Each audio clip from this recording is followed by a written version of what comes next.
Eto na ang pinakahihintay nating episode. Bakit? Madaming may reklamo sa trabaho. Di ba? Maraming mga tao, pag nagkita-kita, reklamo sa trabaho, sinasabi. Oo. Yun ay kung may trabaho ka. Okay. Okay. Ngayon kung wala, baka kasi may negosyo ka. Okay. So, ayan na. So, ang ganda kaya ng mga naging topic natin, ano? It's about yung una, naging tungkol siya sa mag-asawa, no? Yes, okay. Submission ng wife, submission ng husband also kay God, saka silang dalawa, dapat submitted sila kay God. Okay. And then yung parenting. Di ba? So, pinag-usapan natin dyan yung paano ba ang totoong Kristiyanong parenting. Okay?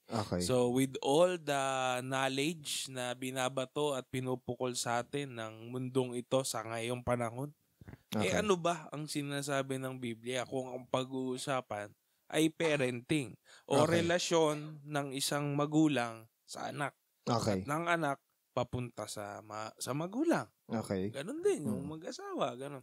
So ito naman, pag-uusapan ngayon natin ay tungkol sa trabaho. Although dito ang binanggit is slaves and master, so magdidigdib tayo ng kaunti dyan. Pero kung magkakaroon lang ng overview yung pag-uusapan, dun lang tayo iikot sa workplace na tinatawag. Ngayon, madaming mga tinatawag na workplace, no? Ngayon, kung may negosyo ka, workplace din naman yan. Yes, workplace pa rin. No? Entrepreneur ka eh. Kung ikaw may-ari ng business Course ko yan. Business ad. Although ngayon, ako ay nag-work sa gobyerno, sa provincial government. So, taga Nueva Ecija ako. Okay. So, under ako ng provincial capital. So, doon ako nagtatrabaho. Okay. So, si Sergio naman, hindi lingid sa inyong kalaman, ay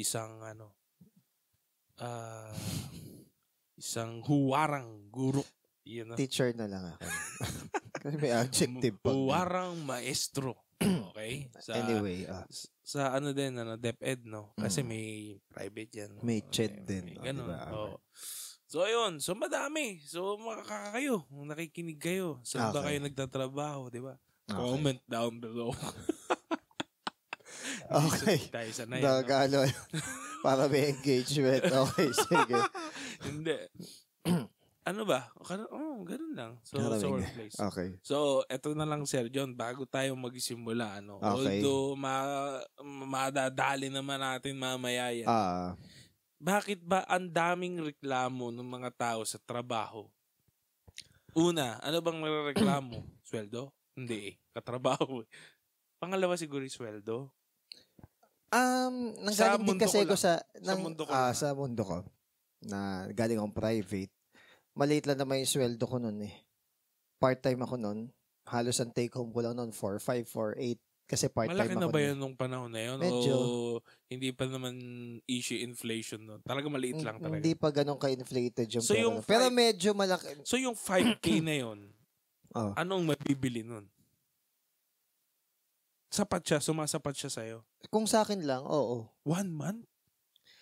Nakikitira lang, di ba? Nagbabayad ng kuryente at tubig sa lola ko kasi wag mong isasama yung kuryente at tubig. Pero yung mga kuryente at tubig nyo nung araw, magkano? Mas mababa, syempre. So, dahil ngayon kasi medyo...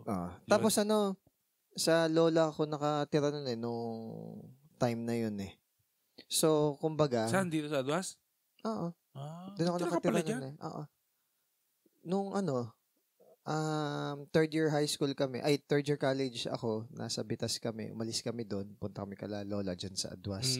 Yun na rin yung naging permanent address ko na nakalagay sa mga ID. Okay. Ngayon, dyan na pala. So, nung nag-work ako, doon ako nag-i-stay somehow. So, may mga time na libre pagkain namin. Ano reklamo mo nun? Ano reklamo mo? Sa work? Wala, medyo mahigpit. Yung mahigpit kasi private sa patakaran. Oo, masyado mahigpit sa anong klaseng mahigpit? Kunwari 5 minutes late, may deduction ka na. Muntik ako matanggal nun dahil, deduction? Muntik ako matanggal nun kasi muntik ako maka 21 late sa isang taon eh. Bawa. Yung isang kasama ko, hindi na siya na-renew sa dami ng late niya. Ako naman, medyo nadala ako. Lagi kasi akong late nung college eh.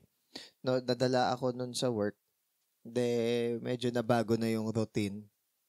Pero tinitingnan mo yung pagiging late as bad behavior din. Bad behavior naman talaga yung pagiging late. Siguro ang problem sa akin kaya ako nalilate, na-underestimate ko yung time. Malapit ka, no? Oo. Pero kumbaga... Totoo yun eh. Kasi kung sila pinakamalayo, sila pinakamaaga eh. Pero, kaya mas nalilate ako nung nabaha kami, lumipat na ako ng Primavera.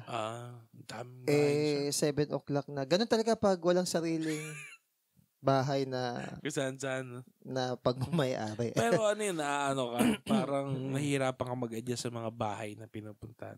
Hindi, kakilala ko naman. Okay lang. Hindi sa close. Tsaka... Kasi di ba ganun? Kunyari, ayoko ng toilet dito. Hindi, walang ganun. Ayoko ng kama dito. Hindi ako makatulog. Nung mga ganun, nakikitira pa ako, hindi ako huwarang anak o kumbaga nakikitira. May pagkatamad ako. So, kumbaga, hindi okay.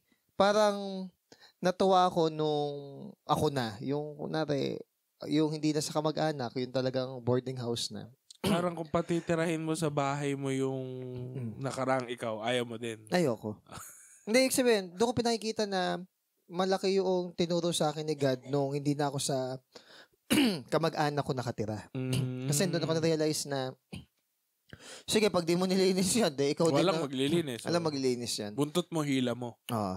So, yung reklamo mo, yun, Yung mahigpit. Yan. Pero kadalasan talaga. Pero yung sweldo, hindi ko naman nakita na na maliit pa nun eh. Parang tanggap ko na dahil bago ko, nagkaroon ako ng mindset na hindi ako dapat demanding muna sa salary kasi first job ko yun eh. So parang nakaano ako sa mindset ko yun na hindi ako mamimili talaga na. Kasi una mo pa lang eh. Sino ka? Parang kahit na ang taas ng grades mo nun. Oo. Tsaka hindi ako naniniwala na ganun, may rate yun eh. Yung mataas yung grade, binubuksan lang niya yung mga pinto. Pero hindi ibig sabihin nun na kapag bumukas yung pinto, mataas agad yung sweldo mo. Hindi laging ganun. Lalo na kung fresh graduate ka, wala ka namang experience. Na-enjoy ko yung unang work ko. Kasi yung unang work ko, tumagal ako ng more than 5 years. Saan yung teacher ka doon sa AMA? Sa AMA. Inabsorb na rin ako doon. Unang trabaho. Tsaka gusto kong magturo. Kumbaga na-enjoy ko. Kaya parang hindi masyado issue sa akin yung... kasi passion mo. Sweldo. After 3 months or halos 2 months nga lang ata yun eh. Na-regular na ako nung hindi ma-regular, na contractual na ako na full-time. So, sabihin, kompleto na yung oras ko ng January no sumunod na taon. So, kasi 2000... tumaas yung sahod mo. So, tumaas yung sahod ko from 6 naging 10-8. Tapos, syempre, hindi pa na yun. Then, nag-masteral ako. After kong gumraduate 3 years, 18. 18K na, ganun. So, kumbaga sa akin, hindi issue yung sweldo no. Katrabaho talaga. Madalas na problema ng mga tao ngayon sa workplace. Ito, si Mrs. Dahil maliit lang yung school namin, parang pamilya kasi kami ang style dun eh. Ang kinakasaran lang namin yung co-teacher na hindi nagtuturo. Pero bihira kasi dahil private eh. Dahil ngayon, nasa public ako, yung toxic na mga kasama. Ayun, toxic. Hindi ginagawa yung responsibilidad. Yung mga sip-sip, gano'n. Hindi nawawala yun. Hindi nawawala, no? At saka mas aware ka na. Dati kasi parang napaka-pure mo eh. Hindi ka aware na may mga ganun pala eh. Pero lately, nung di pa ako head, hindi pa ako department head sa Hindi, master teacher na ako. Pero di ka pa head. Pero hindi pa ako, bago kami, may mga mas matanda sa amin. Parang nagtitinginan kami na parang tigas daw ng ulo namin. Ganun. Lagi naman ganun eh. Pag binasa mo yung history, lagi ang tigas ng ulo nung susunod na generation. Ganun. Di ba? Tapos lagi magsabi nun yung mas naunang generation. Iba na talaga kabataan niya yun? Oo, yan. Ngayon, merong one time nagkaroon ako ng issue dahil sinagot ko lang ng totoo yung assistant superintendent namin. Na pinagagawa niya ako ng 3D animation na wala naman talaga sa job description. Ayun. So, isa yan? Yung mga pinapagawang pero lagi ang sasabihin ay DOS related works. Pero aaralin natin mamaya yung mga ganong bagay. Matatouch natin yun eh.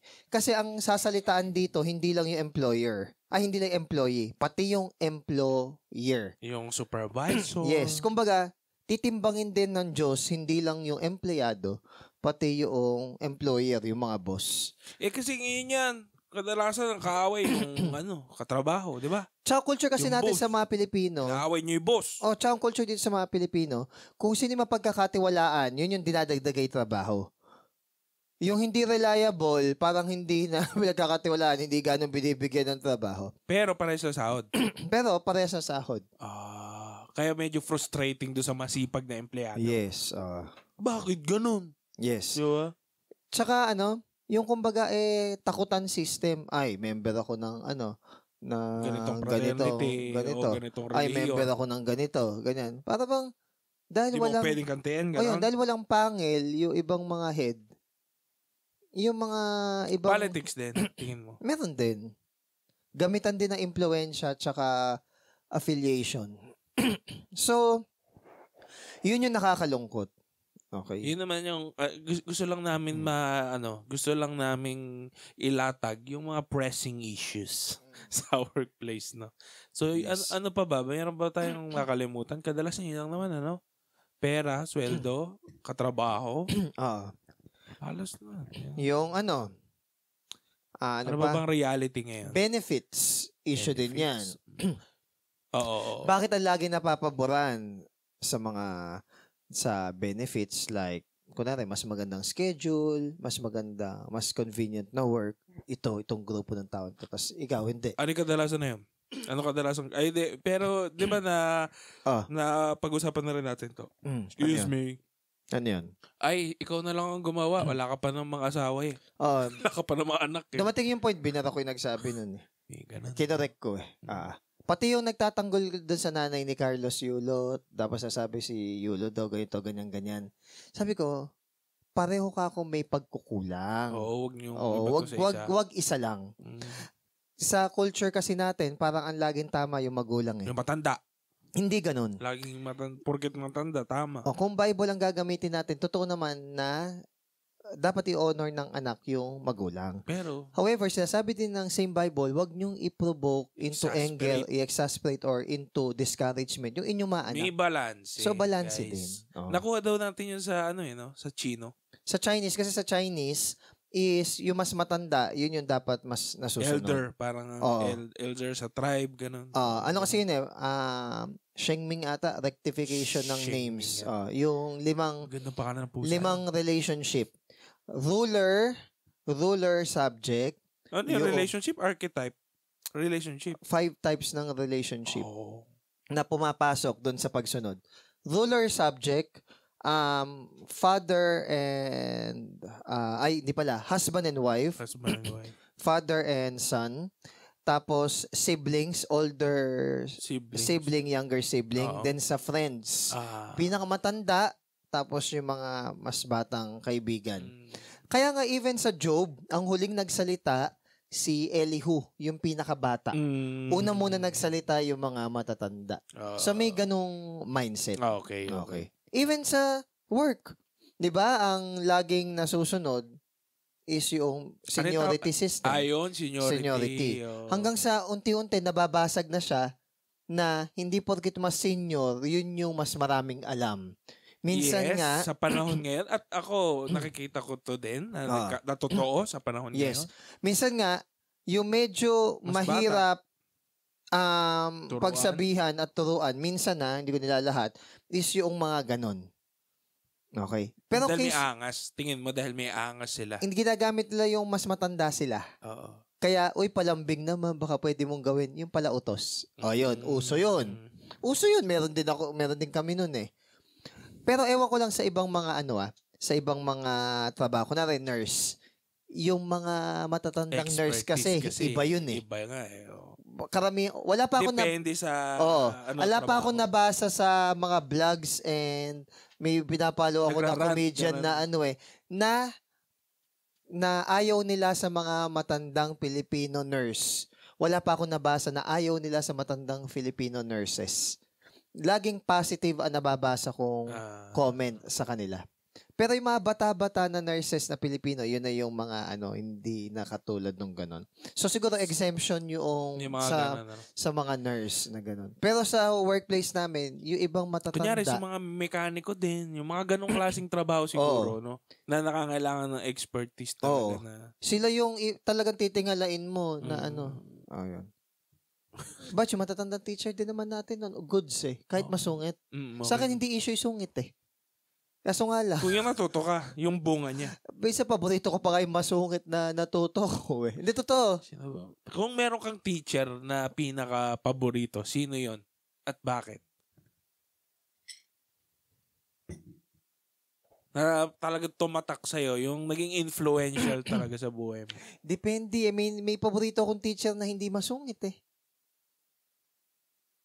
Hindi, yung naging influential lang sa'yo na teacher. Kasi kunwari, natatandaan may pangalan? Oo. Anong pangalan? Halos kabisado ko yung mga teacher ko mula nung pre-LM hanggang hanggang nung pero kung photographic masters.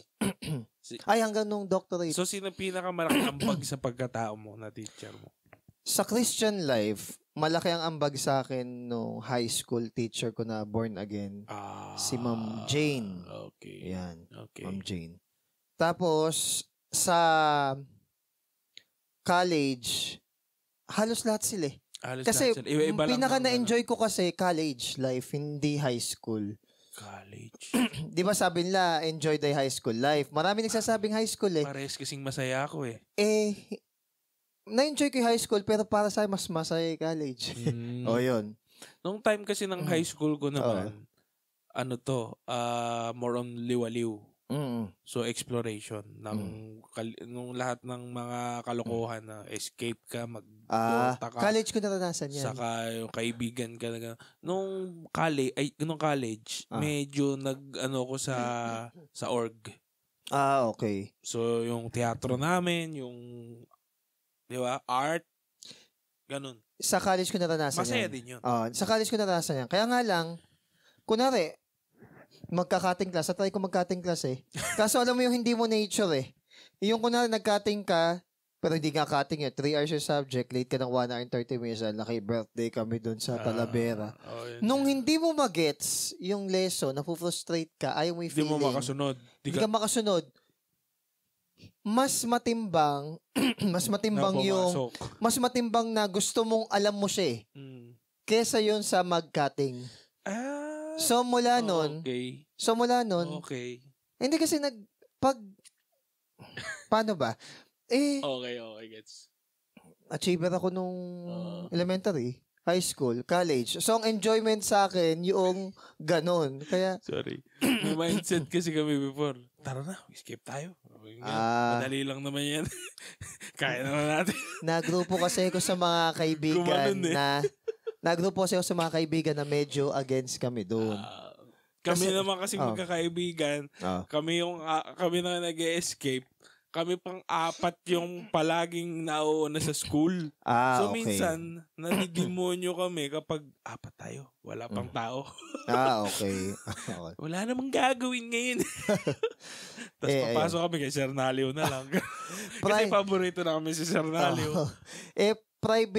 Private din kasi ako nag-college. Konti lang kami. So para bang ine-enjoy namin yung company dahil konti lang kami eh. Kung siguro napunta ako sa public or sa university, baka hindi malayo na maging ganun din ako. Sige na nga, tingnan na natin yung pumunta na tayo dito sa problema. Sige. Okay. Ephesians 6 verse 5 to 8. Ephesians 6 verse 5 to 8. Kunti lang tayo ngayon eh. Hanggang 9 lang. 9 lang. Bilis lang. Kaya mahaba ako yung intro eh. Diba? Kahit di ko na mahaba, marami na tayo pwede pag-usapan. Mga alipin. Sundin nyo ang mga amo nyo ng may takot at paggalang. Gawin nyo yun na totoo sa puso nyo na parang kay Kristo kayo nagsaserve. 6, gawin nyo yan may nakakakita man o wala. Hindi lang para purihin kayo ng mga tao, kundi dahil mga alipin kayo ni Kristo at buong puso nyong sinusunod ang gusto ng Diyos. 7, gawin nyo ang trabaho nyo ng masaya, na parang ang Panginoon ang pinagsisilbihan nyo, hindi ang mga tao. 8, tandaan nyo, ang Panginoon ang magre-reward sa bawat isa sa atin. Alipin man o malaya. Dahil sa mabubuting ginawa natin. So, kumbaga, binabago ni God dito yung perspective ng tao regarding sa work. Na pwede naman pala na mag-work ka hindi dahil malaki yung kikitain mo, hindi dahil meron kang offset na makukuha. Hindi benefit, hindi, so, kumbaga, yung best mo, hindi dapat ang drive mo is yun. Yung benefit. Hindi dapat yung self-benefit ang pinaka-motivation mo. Though, hindi natin inaalis na nakamotivate naman talaga. O kaya kami mga 13-month pay, 14-month pay, PBB, mga saka iba ang saya, di ba? Kapag may bonus na. May napasad nga ako eh. May bonus na ako, B. Yung hirap na hirap umiiyak pa. Hirap naman yung work ko. Tapos may sumigaw. May sahod na. Tapos nagite, okay na to. Okay, back to work. Para daw, nakakapag-iba daw ng mood. Tingin mo bakit? Ganun eh. Ganun talaga. Ganun yung compensation di ba? Oo. At saka, pag may pera ka kasi, hindi ako magpapaka-plastic na yung pera, nakakapag-induce siya ng saya in terms of ma-afford mo kasing bilhin yung mga bagay na gusto o kailangan mo. Okay? Tama. So, napapurchase mo yung luxury or sometimes rest or enjoyment. Hindi ko ini-invalidate yung area na yun. Tama lang yun. However, may hangganan lang kasi kung hanggang saan ka kayang pasayahin ng pera. Kaya ko sinasabi na wag mong gawing Diyos o mahalin yung pera because hindi kanya kayang itawid sa eternity. May limit lang siya. Pero kung sasabihin ko na hindi nakapagpapasaya yung pera, sinungaling ako. Yun, okay? Tama. Kaya nga even yung Bible sinasabi, ibigay mo yung wage, employer mo. Wag mo gipitin. Hindi lang sa wag mong gabitin. Wag mo ipag-overnight na nasa iyo naman yung perang pambayad nila, hindi mo pa ibigay no araw na yun. Kasi arawan sila eh. Okay. Di ba kaya nga may tinatawag na denarius? Yun yung 1 day's wage ng isang trabahador. Ngayon, minimum. Minimum. Ngayon ang tineterm kasi dito is bond servants. Kasi noong time ng Roman and Greeks, yung slavery is in its lowest form. Yung talagang grabe. Yung alipin. Alipin talaga. Pwede ka nga ipambayad eh. Yun. Kaya kung kaya yung ibang mga uma-attack sa Bible, naiintindihan ko kasi pangit talaga yung slavery. Pero tingin mo, inalaw ni God yun? Inalaw eh. Inalaw ni God yun. Okay? Kontra ba? Not necessarily. Even si Jesus nga, di ba, he took a form of slave. Nice. Pero, itong way kasi ni God na pag-address ng slavery dito, hindi naman totally na binura niya agad eh. Hindi. Hindi naman social andyan pa rin, okay? Andyan pa rin, pero winiken niya. Hindi niya binura, pero winiken niya. Kasi, nung shinare niya gospel, lahat pantay-pantay eh. Wala nang male, female, no bond, nor free. Wala na eh. Pinantay niya, nilevel niya eh. Yung ground. Hindi man niya ni-remove, pero winiken niya yung power ng slavery. Kasi, sa imbis na itong slavery ang makita niya, yung paghihirap niya, hindi naman gaslighting to, no? Minomotivate siya dun sa kanyang reward sa langit. Okay? So, kaya sinasabi na kung mag-work kayo, gawin nyo to para kay Lord.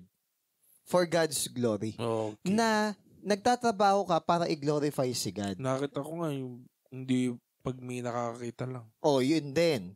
Huwag ka mag-work na pag may nakakita lang para ka namang paano ba yung mga example na gano'n? Yung tsaka magsisipag kapag andyan yung boss, pero pag wala na yung boss, yes, petics ka na, papampam. lumalapit ka sa kusina para ikaw yung laging mapili o ma-promote. So, wag ganon. Kasi, napaka-obvious ng... Kahit wala nakakakita. Kasi meron. Kasi, kadalasan kinaiinisan ng mga sa workplace is yung mga ganong klase ng tao na sipag-sipagan. Pag-anjay boss. Oo. Pero kapag wala, yung iba naman ang nagtatrabaho. Tapos hindi nakikredit. Oo. So, may sumasama ngayon ang loob ng ibang tao. Yes. Kaya sa amin sa school, so, may mga napopromote na hindi deserving. Totoo naman. May ganon. Kaya sa amin sa school, kanya-kanyang moral compass na lang minsan eh. Kasi may iba talaga hindi marunong mahiya. Hindi, totoo. Yung alam mo siya na cause of delay para bang wala lang, ganun. Kapal ang muka. May magaling lang magsalita. Okay? Pero kumbaga kulang sa action. So, therefore, mahalaga na we are working unto the Lord kasi yung moral compass natin, mananagot kasi tayo kay God. Mas matindi yun. Kasi kung sa boss lang natin, tapos minsan, sinasagot-sagot pa natin yung boss natin. Tapos minsan, backstab mo pa. Diba? And that is wrong. Okay? Hindi na ako magmamalinis na may mga pagkakataon na nagawa ko yun. Nung minsan, nasagot ko yung boss ko. Kasi, hindi kami DTR ng summer class eh. Para bang, hindi kami biometrics.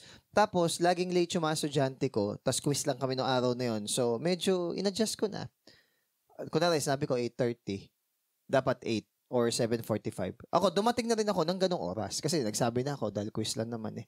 Sinita ako nung assistant principal namin. Minsan kasi wala sa hulog manita yun eh. Yung para bang sa kalagitna na may kausap, gaganunin ka. Then sumagot ako, hala, shock ako. Parang ikaw magpapasweldo sa amin. Ginanong ko talaga. Sabi ko, ma'am, magkukwis lang kami. Sabi kong gano'n. Alam ka naman na nalilate na nga yung mga bata. O sige, sabihin ko na maaga. Pero mali ako doon. Okay. By the way, mali po ako doon. So, kumbaga, na guilty din ako. Kahit na sabihin natin na mapanita. Sometimes you have to be reminded na hindi eh. Tama na may sinabi niya.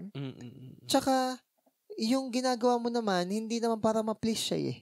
Kung natin na-offend ka sa kanya, kaya ka na-offend sa kanya because maaari, siya'y piniplease mo.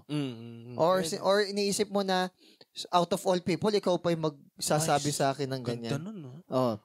So, baka kaya ka na-offend dahil, Then realizing na, hindi eh, itong work, area din to ng Christian life mo eh. So, kumbaga, chill ka lang, nag-sorry ka na lang dapat. Sorry po. Ganon. Tapos, mas mag-sorry ka kay God kasi kung late ka, ninanakawan mo yung gobyerno dahil ang pinapasahod doon is yung buwisan. Doon hindi ko naman ikukuha na malaki yung tax din namin. Kaya nainis ako, kunwari, ang maluluklok sa pwesto is hindi naman graduate or sabi natin walang moral, academic, or professional excellence. Kasi, ang laki nung ibinabawas sa amin na tax. Tapos ipapasama mo sa kanila, tapos ang sweldo, doble nung sweldo mo o triple nung sweldo mo. Para kasakit. Tapos mangungurap pa. Oo nga. Doon ako naiinis, yung pag mga ganon. Ngayon, sabi dito, buti lang, sinabi dito, ask to the Lord. Yan. Okay. So, gagawin nyo yung trabaho nyo para kay Lord. Kaya nga nag-extra mile ka eh. Ang ganda ng pagkaka-portray doon sa The Chosen eh. Required kasi sila na sumunod na sa mga Roman soldiers na buhatin yung gamit nila for a mile. Bakit daw? Yun yung mandate. So, para tumulong. So, si Jesus, ang ginawa niya, 2 miles. Nung ginawa nilang 2 miles, nagtaka yung... Hindi, nagtaka nga yung mga, bakit 2 miles? Naka 1 mile na tayo. Nung 2 miles nila, sumunod lang sila, nahiya yung mga soldier. Okay. Ito, hindi naman nakalagay sa Bible yung na actual na nangyari yun. Pero nakalagay sa Bible, ang teaching ni Jesus, if they ask you to walk a mile, make it twine or 2 miles. O isipin, pag bumalik pa, 4 miles na yun. So, bakit? Tapos lalakad ulit sila. Tapos pinakikita lang na kung di naman kasalanan yung pinagagawa sa atin ng tao at medyo... extra effort. Hindi yung parang dinumero ka, okay, 5 p.m. na, wala nang trabaho. Kunwari, kailangan mayari. 5 p.m. na, bitaw na to. Parang robot, May ganito palo. Late na nga. Late na. Dadayain pa yung time in. Okay? Breakfast. Tapos magbe-breakfast pa. Makikipaghuntahan pa. Tapos halos magbugbugan na yung mga estudyante. Walang pakialam. Okay. O kaya naman, pag magtuturo, ang gagawin, petics lang. Magkukwento, no? Tapos ay kada mga estudyante, sir, ang abot nga ang kwento, puro ganito ay kwento, di naman luwabas sa exam. So, ang point dito is, estudyante mo na mismo i-may side comment sa'yo.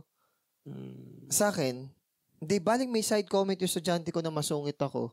Wag lang sasabihin ng estudyante ko na hindi ako nagtuturo. Yan ay kung Kristiyano ka, ha? Hindi, kahit hindi ka na nga lang Kristiyano eh. Kunwari, ang job description mo is nurse. Tapos sabihin, okay. Gets mo? Kunwari, ang trabaho mo, teacher or social worker. Kumbaga, yun naman talaga eh. Di baling sabihan ka na suplado, di baling sabihan ka masungit, di baling sabihan ka na feeling ganito, ganyan. Huwag ka lang titirahin dun sa primary function mo. Kunwari, teacher. Tapos sasabihan ka, di ka nagtuturo. Diba, yung essence ng teacher. Di ba parang pinakamalaking sapak yun? Kaya social worker ka. Hindi ka sariling mo lang. Pakabig ka lang. Galit ka sa mga kliyente. Wala kang pakialam dun sa mga social services. Ba't nag-social work ka ba? O nurse naman, ayaw mo na nakikisalamuha sa pasyente. Ba't nurse ka pa? Yun yung ayoko. Yung primary mo ng trabaho, yung pinakatrabaho mo, yun yung hindi mo gagawin. Maintindihan ko ba, kunwari teacher, nalilate sa report. Maintindihan ko pa yun eh. Kasi hindi nila nature. Kasi kumbaga, yun eh, mga extra mo yun eh. Yes, part na pagiging teacher mo, yung paggawa ng report, yung mga lesson plan, part yun. Pero ang primary mo is maipasa mo yung learning or knowledge sa bata. Yung mag-guide mo sila or maturuan mo sila na matuto on their own kung ano man yung way mo ng pagtuturo. Pero yung maririnig mo na hindi naman nagtuturo yan eh. Tapos, dudugtungan ng, eto nga sweldo niyan eh. May nagtanong sa akin eh, ano po ba ang sweldo ng Ako hindi ako naninikreto ng sweldo ko, lalo na sa public, kasi kahit hindi ko sabihin, pwede nyo naman eh. Pwede nyo i-search sa Google eh. Nakalagay yung mga tranche din dun eh. So, kumbaga, malalaman nila na, sir, hindi ka nagtuturo eh. Ano po ba sweldo nun? Sasabihin ko yung sweldo. Hala, sir, laki-laki na sweldo, tapos... Di ba? Ang pangit. Parang kulang nilang sabihin eh. Ang kapal ng mukha mo. Wala kang pinagkaiba sa mga na-elect na korap. Magnanakaw ka rin. Yun yung point. Kaya yung pagiging late, masakit sa akin yun, lalong-lalo na sa workplace. Kasi, para mo ninanakawan. So, kumbaga, ang pinaka-ano ko dun, kahit asabay, kailangan kong gumawa. Paano daw yung mga, kunyari, yung mga hindi naman na-OT? May bayad. May OT na hindi nababayaran. Paano itatanggapin ng isang Kristiyano? Kung merong batas naman for OT, de-erase mo. De-erase mo. Pero wag yung makikipag-argue ka na para bang duduldulin mo yung HR na, hindi dapat binibigay niya to. Hindi ka naman ganun. Pwede kang mag-raise ng awareness. So, erase mo yung awareness kasi right mo yun nagtatrabaho sa gabi. Hindi pa teacher yan, ha? Hindi pa teacher. Tapos, bakit yung school na hawak niya? 2, 3. Yan yung mga na-overlook. Kaya, mainam sana, yung nagiging undersecretary, mainam sana, nanggaling sa pagiging teacher. Kunwari, nagsimula talaga ng teacher 1. Para hindi alien sa kanya yun. Para hindi alien sa kanila yung mga ganun. May empathy, di ba? Tsaka yung bumaba talaga sa sa laylayan. Bumaba talaga dun sa grassroots. Yung talaga pinagsimulan ng dito mo na diba? Naboto ko si Willie Tapos, naboto ko na, nakalimutan ko, nag-withdraw nga pala. Pero nakita mo million pa rin. Ang taas pa rin ng Siya, pwede siya sa health. Kung manalo siya sa health, kahit sabihin natin nagkasakit siya, kasi wala namang, kahit yung doktor, hindi naman immortal sa sakit. Tabaga. Okay? very informative yung mga turo niya. Yung sa lemon, yung mga ganyan, yung sa mga superstition natin about sa health na hindi naman pala totoo. Kaya naboto ko siya. Actually, kahit iboboto ko pa rin siya susunod. Kasi maraming mga practical akong bagay na nag-benefit ako kahit yung mga vlog nga lang. Saka yung parang hindi sayang. Kasi alam mo naman ang tatargetin niya, you're related dun Pero kunwari, yung ibang mga tumakbo, kulang sa moral, academic, and professional excellence, sorry, mas binoto ko pa nga yung independent kaysa yung mga naka-roster dun sa mga malalaking partido. Oo. Yung nire-refer ko nga po pala na academic, professional and moral excellence ay galing kay Miriam Defensor Santiago. Yun yung sinabi niya sa debate, no? Pero even dito, pag binasa natin yung Bible, paano ba tayo mag-serve kay Lord? Syempre, kailangan meron kang moral integrity. So may moral excellence din. So, syempre, masipag ka. So, merong professional excellence. Kailangan alam mo di trabaho mo. So, hindi pwede sa Christian yung tanga. Hindi pwede sa Christian yung mabait lang. Okay. So, kunwari, may interview, no? Ano ang meron ka na wala sa tingin mo yung ibang mga aplikante dito? Ano yan? Tapos isasagot mo, mabuti po akong tao. Sorry, kahit napakabuti mong tao, kung wala ka nung skill na yon at yun yung hinahanap, I suggest, magganon ka muna, aralin mo muna yung skill na yon.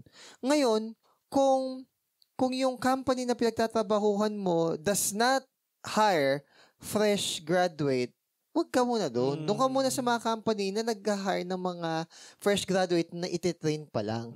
Kasi yung mga naghahanap ng may experience na doon, ibang training naman yung makukuha mo doon. Okay, baka managerial training na yung makukuha mo doon, hindi na yung pang... Di kabi sa'yo. Oo. Di angkop. Yes.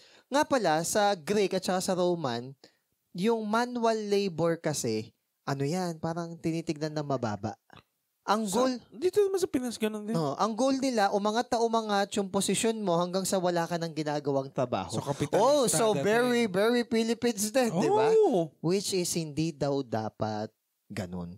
Kailangan mahal daw natin yung hard work. Hindi ko sinasabi na lagi ka magpakahirap, Yung parang hindi ko ginagaslight na sige, manatili kayong crew. Walang masama maging crew, Okay, walang masama maging crew. Walang masama dun sa mga manual labor na yan. Okay? Ang sinasabi ko lang is, hindi ko sinasabi na manatili kayo na ganun. Kung may pangarap kayo, kung may mga pangarap kayo, kung may goal kayo, kung gusto nyo na mag-own ng sariling company or kayo na yung maging manager minsan, walang mali doon. Okay? Part yun ng pagiging tao So, hindi ko ginagaslight yun. Ang sinasabi lang is, wag mong iskipan. Okay? Wag mong iskipan yung pagiging mababa. Just because ayaw mong mahirapan. Kailangan mong daanan yun. Ba't kailangan mong daanan yun? Kasi ang tinuturo nun ay virtue. Yun. Totoo yan, sir. Totoo yan, sir. Kasi, ako din, tsuri ko yan. Bakit kaya yung boss na ito ganito makitungo sa tao? Kasi nung pala, boss siya agad.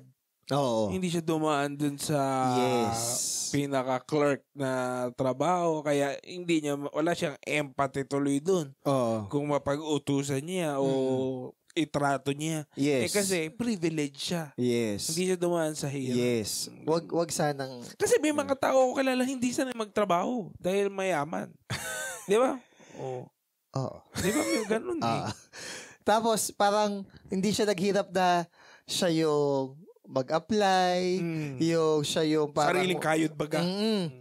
Yung parang privilege siya na naipasok siya kasi may kilala siya sa loob. Yun yung reason, though wag sana ma-offend, pero kung ma-offend kayo, good for you. Okay. Para ma-realize na yun yung kulang sa iba, na kaya hindi natin natutunan yung hard work, na kaya yung maliit na bagay, mahirap na agad sa atin kasi hindi natin naranasan yung ganong part ng employment. Training talaga yun. Sa din, hindi ka din yayabang. Yes. Kaya less yung reklamo ko nung una kong work. nung time na contractual kami for 3 years. So, syempre, meron something sa akin na parang, ay, galing ako ng national, permanent. Di ba? Tapos, pasado ako ng civil service. Okay. Ngayon, contractual ako. Naglilinis ako, nagdadamo, saan, ganito. Kaya ang nagiging running joke naming mga magtutropa, sila Yeye, ayan, sila Jose, makasama ko dati sa PYDO. Hindi, sabi ko, mayaman talaga kami, kako. May pinamana sa akin lolo ko. Ang sabi sa akin, pagtrabaho ka para matutunan mong makisama. Alam mo yung ugali. Tinetest lang ako ng lolo ko. Tignan na lang natin yung, sige. Parang ganun, di ba? Sige, hindi to gaslighting Tignan natin yung practical. Okay. Sige, syempre, ang number 1 sa tinuturo natin dito is unto the Lord. Kasi sinasabi dito, He will receive the same from the Lord whether he is a slave or free. So, yung measure ng reward natin sa langit, yung working unto the Lord, is kung gaano ka talaga nag-serve. Okay? So, magandang motivation din yun. Na, sige, re-rewardan ka based sa quality din nung work na inirender mo sa Kanya para mag-glorify siya. Pero samahan pa natin na mga practical na bagay. Okay. Hindi kinababa ng pagkatao mo. Kunwari, magwalis ka, maglinis ka. Madumi lang yung working area mo. Kaya nga may brigada eskwela eh. Actually, kahit wala nang brigada eskwela kasi kailangan malinis eh. Yung kunento mo sa akin before, di ba, na parang merong madumi tapos di niya nilinis. Di ka matrabaho yan eh. Yung kunento mo. Hindi ko bakit trabaho ba yan? Hindi ko man trabaho yan. Ang punto naman, madumi. Bakit? Diyan, trabaho. Kung na rin makakita ko, tapos nakita ko merong pinagbalatan ng piatos, ganon. Pinagpupulutin mo na, hindi naman nabawasan yung pagkatao mo eh. Ako, master teacher, kukuha ako ng balat. May ganon eh. Makabahan ka pa kung tatawagin ka, master teacher. Meron lang tayo isang master sa langit. Tapos teacher pa, no? Tapos teacher pa, no? Meron lang tayo na isang tunay na teacher. Alam, si Christ. Teacher, father, eh, no? Lahat, eh. Di ba, meron kayo, reverend, di ba, yung reverend, maano din yun. So sa workplace, those are just titles. Sa may workplace, may mga time na kahit di mo trabaho, kung hindi mo na may kamamatay at hindi naman. Tsaka kung makakatulong ka sa kapwa mo, why not? Kunwari, ikaw mismo na inconvenient ka doon, di gawin mo na. Siguro yung iba, to defend lang din sa other side, is na tiniteknika na lang kasi ng iba. So iba parang na-abuse naman. Ay, yun nga iwasan natin. Kaya dito, may sinasabi din sila tungkol sa master. Okay. Ayun. So, tapusin ko lang itong part nung sa empleyado. Sige, empleyado muna tayo. Okay. Mamaya sa master. Yun nga. So, iwasan natin yung pagiging reklamador. Kung Christian tayo, yung pagiging reklamador is a sin. Okay? Old yung Testament, mapag-complain. Diba? Yung wala na sa lugar na parang, minsan. May mga reklamo bang dapat talaga i-reklamo? Meron naman eh. May mga complaint na tama. Valid at tama dapat yung way ng. Tsaka tama dapat yung proseso. Di ba? Yung panunumpanakawanin ng gobyerno, isisiwalat ko ito sa tama at angkop na pamamaraan. Nakaangkla naman siya sa Bible na tayo kunwari magko-correct or magko-call out na mga or may complaint tayo, tama natin yung process. Pero yung kunwari, yung parang running joke din ito na minsan nasasabi ko rin, which is wrong, na para magtagal ka sa trabaho, sasabihin mo magre-resign ka na. Tapos, ayan, adyan ka pa rin.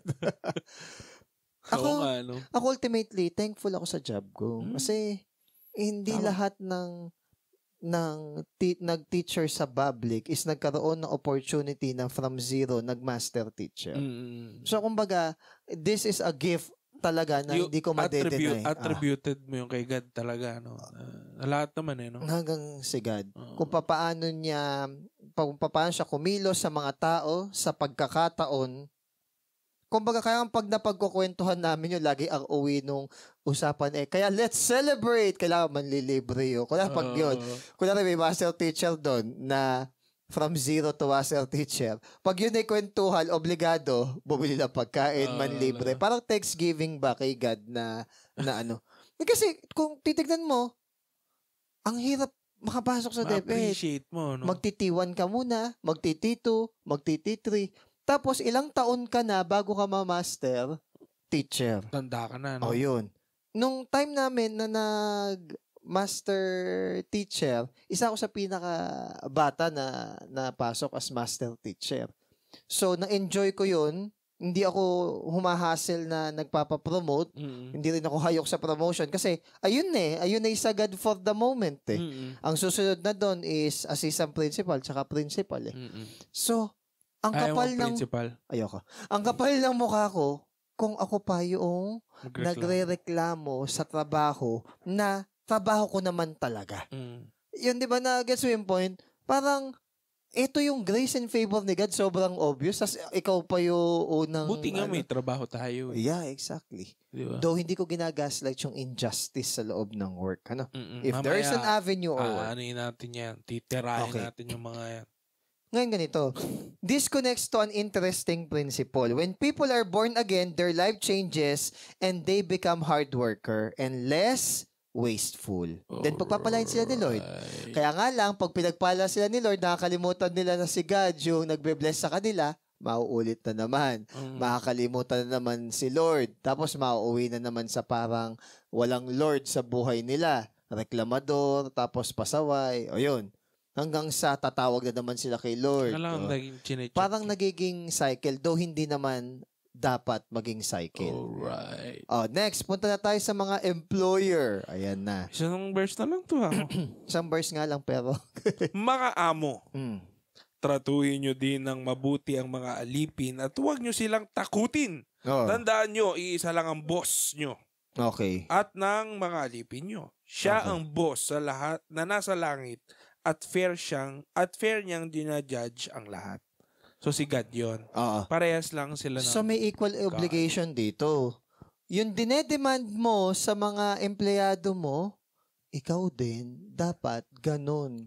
So, ibig sabihin... So, paano kanya, may mga boss kasi na hindi rin naman nagpo-function. Yes, at may mga boss din na hypocrite, na dinedemand nila ito sa empleyado, pero sila mismo, hindi nila ginagawa. Okay? Ano pa? Kaya minsan, yung organization ng opisina, sira dahil nga sa ganun. May tawag dyan sa social sciences yung structural function. Yung structural function is lahat ng sangay or parts kailangan gumagana. Pag may isang hindi gumagana ng maayos dyan, nadadamay niya yung ibang parts. So kunwari, merong isang coworker or empleyado na hindi ginampanan yung responsibilidad, meron siya naapektuhan na iba. So, ang pinapoint out... Systems theory to. So, ang pinapoint out dito is, kung masipag yung empleyado mo, dapat ikaw din bilang employer, masipag ka din. Hindi pwedeng nagde-demand ka na masipag yung empleyado mo, ikaw naman tamad. Sorry. Hindi mo ginagawa yung trabaho mo. Pero ba't ganun? Minsan naman, kunyari, nagsipag ka, kakagalitan ka naman. Kasi ikaw yung lagi nakikita. Pwede yung ganun. May inggit naman. O kaya naman, iba kasi tinitignan sa tinititigan. Hinahanapan ng mali, na budget ka dun sa tapos nagtatanim pala yun ng sama ng loob. Or hindi Christian yung boss mo. Kasi kung isipin nyo sa trabaho, iba-iba ang motibo ng bawat isa sa inyo. Yes, totoo. Ba't sila nandun? Yung iba nga, ginagawa part-time yung pagtuturo Grabe yung pagtuturo pag part-time. Kumbaga iba-iba kayo ng motibo Kung ano bang, yung iba, nandun lang hanggang mamatay. Pero tandaan natin, whether Christian o hindi Christian yung boss mo, kailangan mo sumunod. Lalo-lalo na kung hindi naman kasalanan. Naman yun. As empleyado naman, ingatan naman natin na magsalita ng hindi maganda sa boss natin. Okay? So, kumbaga, ipanalangin pa rin natin sila. Kung sila is corrupt o hindi maganda yung ginagawa, ipag-pray natin sila. Pero, mag-call out pa rin tayo kapag may mga injustices tayo na nakikita. Kunwari, nung kinall out mo, hindi nakinig o ganyan-ganyan, idaan mo sa legal. Okay. Yun. So, may proseso. Okay. Ngayon, sabi dito, may equal obligation na inuutos ang Diyos sa employer and employee. Why? Kasi at the end of the day, walang employer-employee, lahat tayo employee ni God. So kumbaga lahat lahat tayo mananagot. So kung ikaw employer ka, employee ka rin ni God, dapat ikaw itrato mo ng tama yung iyong employee. Parang yun yung parable sa forgiveness, no? Na sinabi ni Jesus, no? Tapos, may utang. Tapos wag ka daw ng threaten or harsh sa mga empleyado mo. Ano ba mga klase ng boss? Merong boss na, na control freak. Yung mapagmando sa lahat. Yung lahat, pinakikialaman. May mga boss... Okay lang. Anong pros and cons, no? Ang pros nun is nakikip in check yung mga tao para hindi hayahay lang or hindi sabi natin so chill lang. So may takot yung mga may disiplina. Ganun. Pero ang cons nun, nasasakal sila or minsan is pag andun lang siya, dun lang gumaganap. Yun. Pero pag wala, ayan. So hindi na ano sa kanila yung... Hindi na de-develop yung love sa work. Oo. Parang fear. Fear sa kanya. Yun yung cons nun. At saka, ginagalang ka lang kasi natatakot sa'yo. Hindi dapat ganun. Sige, ano pa klase may mga boss na chill lang. Chill. Yung hindi sila controlling, hinahayaan ka nila sa diskarte mo, may tiwala sila sa'yo. Normally, mas okay yung ganun. Kumbaga, hindi toxic. Oo. Okay. May boss naman na non-existent. Pabaya. Yung kulang na lang, kanya-kanyang kawag na lang, di ba? Yung parang mas yung empleyado pa yung nakakakita nung dapat gawin. Yun. May mga ganong boss. Parang di siya boss. May mga boss naman na manipulator and gaslighter. Pag makikinabang siya, mabait. Pero pag hindi siya makikinabang, walang pakialam o galit. Ayun. May mga boss na bago lang, they're trying. Okay? May mga boss naman na hindi sila kagalingan sa technical, pero magaling silang makisama. So, ibig sabihin, nako-compensate nung galing nila makisama at umunawa sa tao, hindi sila control freak, yung kakulangan niya sa technical skills. Yes. Kasi ang pagiging boss kasi ako, may nabasa ako dyan eh. So, not necessarily na alam mo lahat ng technical. Pero pag ikaw ay supervisor o isa talagang boss, kung matatawag, o head, yung minamanage mo people, tao, ugali ng tao. Tsaka expected sana kung ikaw ay boss, kaya mong gawin yung ginagawa nila. Para kunwari, sa teaching. Hindi ka parang pwede ka lokohin nila. Kunwari sa teaching may umabsent, principal lang yung available. Kaya nga minsan yung principal kaya mag-substitute dun sa subject na yun because naging teacher din siya before. So kumbaga mainam sana yung boss alam din yung ginagawa kahit nung pinakamababa. Pero bakit ang balita ko karamihan sa mga principal pera-pera na lang? Yes, some of them. Karamihan. It is because yung mga tinatawag na SOP and rebates, doon sila kumukuha. Kaya nga kung pakikinggan mo si Vico Soto, yun yung tamang governance sana na wala ng mga SOP tsaka rebates. Kung walang SOP at rebates at ma-instill sa mind nila na basta trabaho lang, responsibility lang, kikita Di ba nakita natin yung surplus at saka yung ng Pasig? Kaya nga nabibigyan ng ayuda yung mga senior citizen, yung mga teacher. Diba? Doon na divert. Yun is funds. Kung hindi nangungurap yung gobyerno. Paano kung kaya pala, no? Kasi down to the roots down to the Yung isa naman, yung kay Mayor Isko, very hands-on siya sa Manila. Isa-isa na niyang yung mga tao nga doon, lalo na sa bilihan, ginigilid na nila uli yung mga paninda nila hanggang doon lang sa may parang green line. May wheel. Para may daanan na maayos yung tao. Pero doon sa nakaraan kasi na mayor, ang sabi doon sa comments, so sobrang luwag, para naging madumi o dugyot daw yung Manila. Binabasa ko lang yung comment section. So, makikita mo talaga na merong difference yung tao na hands-on sa tao na walang pakialam. Yun. I'm not saying na walang nagawa yung previous, pero kumbaga, yun yung difference nila. Yun yung difference nilang dalawa. So, as an employer, o ikaw yung boss, ingat ka. Kasi hahatulan ka rin ni God. Hindi ka nagsisipag, lagi ka lang utos ng utos, or may iba kang agenda, nagpapayaman ka lang. Baka akala mo hindi mo isusulit sa taas yan. Susulit mo rin sa taas yan. Baka akala mo kahit magsimba ka yung exempted ka. O minsan ikaw pa nga lector minsan, nagsasalita ka rin sa simbahan, isa ka pa rin. Di ba? Oo. So, yan, yung mga SOP na ganyan, kasalanan pa rin yan. Okay? Ngayon, meron. Kasalanan pa rin. Meron. Para kasi hindi na naging kasalanan no? Kasi pinaganda yung salita. SOP. Kupit No? At hindi nagiging tama ang isang bagay porket majority gumagawa nun. Yan. Kaya ano kasi sa sociology, yun yung tinatawag nila na deviant o kaya yung norm. Sa ano pala, yung deviant not necessarily morally right or wrong. Okay. Based siya sa perception ng okay, tao. Buti na lang may Bible. Sa Bible kasi, anything that is not of faith is sin. So hindi na wala natatanggal na. Hindi siya relative. Sa social sciences, yung sinasabi mo na depende sa perspective ng tao ay tinatawag considered as deviant. Symbolism. Symbolism yan Symbolism in terms of yung meaning nung isang bagay ay depende sa benefit na nakukuha or na-derive niya doon sa bagay na yon. May doon sa pag-aralan namin, may mga factor din para masabi na ganun yung isang bagay o crime o deviant. Pwede ding factor yung sino nagsabi. Kailan sinabi? May authority ba yung nagsabi? O yun. Yung parang in-example ng teacher namin doon, di ba? Kadalasan, kunyari, nagsabi sa inyo na ang sexy-sexy mo. Pogi. Yung nagsabi.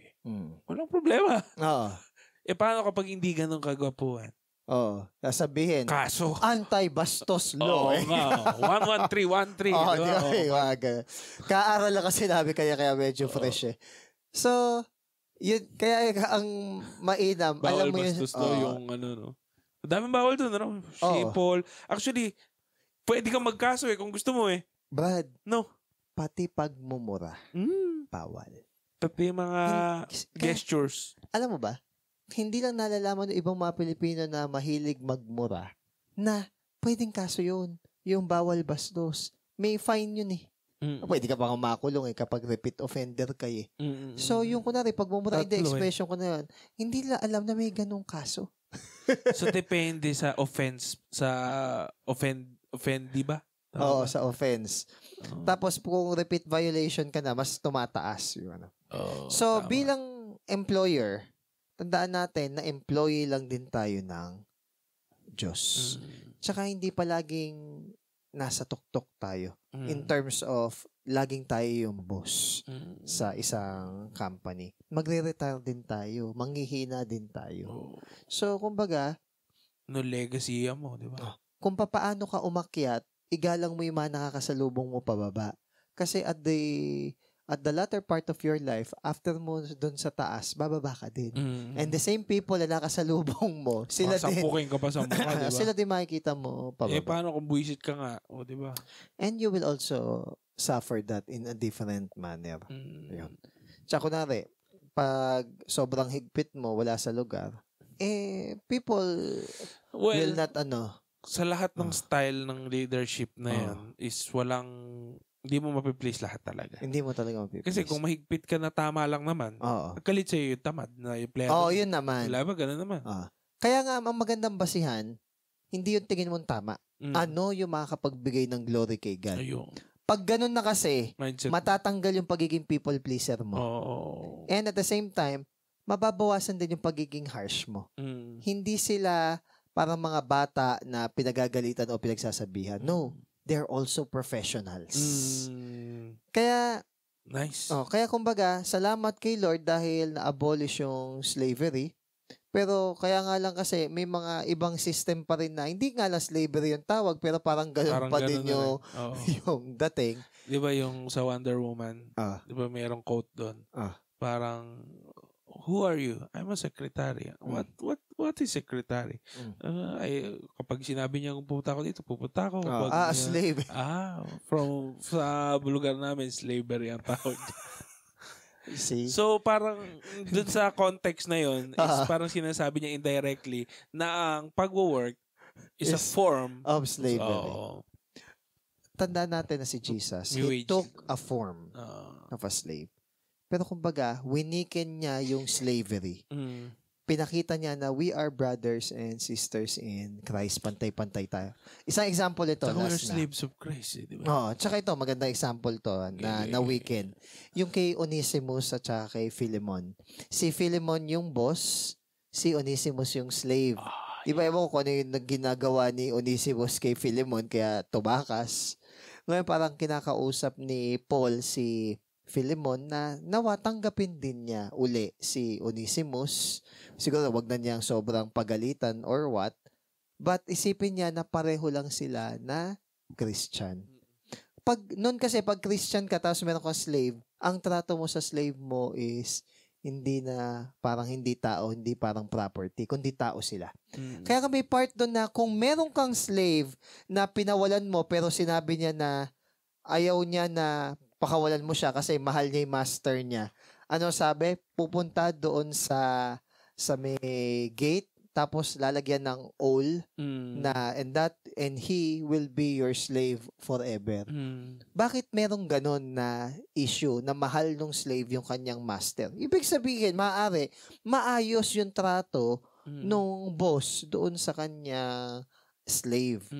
Bakit dumating sa ganun? Ibig sabihin, noon pa man, kahit may slavery, may mga maayos yung trato. Hindi property ang tingin sa kanila, kundi tao. Ayun. Yun yung pinopoint out. Alam naman natin, along the way, pati yung palabas na Amazing Grace, diba? About sa slavery yun. Na unti-unti, natanggal naman yung slavery. Siguro kung ang dapat nating kawalaan, yung slavery sa sin. Yun ang pinakamatinding slavery. From slaves to sin to slave. But then again, si Jesus is pinalaya tayo sa bondage or slavery ng sin. So, yun dapat sana ang ma-realize natin. And let us always be thankful. Diba? Sa work. Ngayon, kunwari, sobrang... Kasi apply ka naman before. Ang hirap, diba? Pinag-pray mo yan. Oo. Ngayon, kung sakaling medyo nalalayo tayo kay Lord dahil sa work mo, at may ibang option naman. Yun, pwede. Maraming pwede i-consider. Always pray. Lord, saan mo ba ako nililid? Anong work ba? Meron nga ako alala, di ba? Pwede ko ba sabihin pangalan? Okay, wag na. Tapos? Ayun nga, nag-resign siya. Sabi, ba't ka ako nag-resign? Sabi niya parang sumasama ako dito eh. Kung may ganun siyang conviction, hindi go. Sabi ko, okay. Nabilib naman ako dahil may decision siya. As long as kung may responsibility siya, kunwari sa bahay or sa household niya, wag niya sana mapabayaan. Ganun lang naman. Yun lang guys. Okay. Thank you sa pagsama. Kayong mga empleyado, tayo yan. At mga boss. Tayo yan. Wag tayong mareklamo, no? May injustice, yun sa ko natutunan. Pag gusto mo isiwalat, sa tamang pamamaraan. Tsaka hanggat nandito tayo sa mundo na to, may mga injustices. Sa tamang paraan. Hindi naman masamang pumalag. Pag inaabuso ka. Pero sa tamang paraan. Ayun. So, get you na yun, ha? Okay? God bless. Bye.